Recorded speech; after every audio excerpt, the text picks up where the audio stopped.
bemorda o't tosh kasalligi va o't qopini ichki devorida polip bor.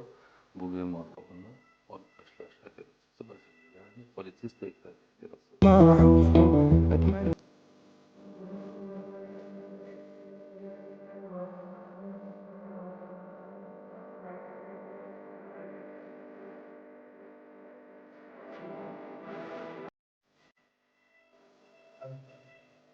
operatsiyasi.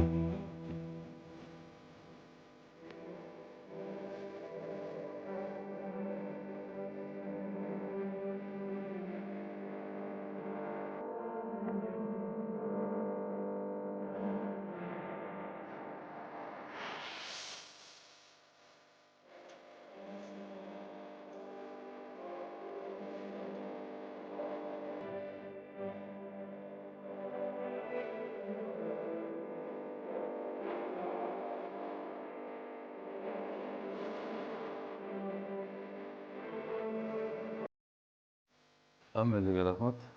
Polistektomiya operatsiyasi tugadi.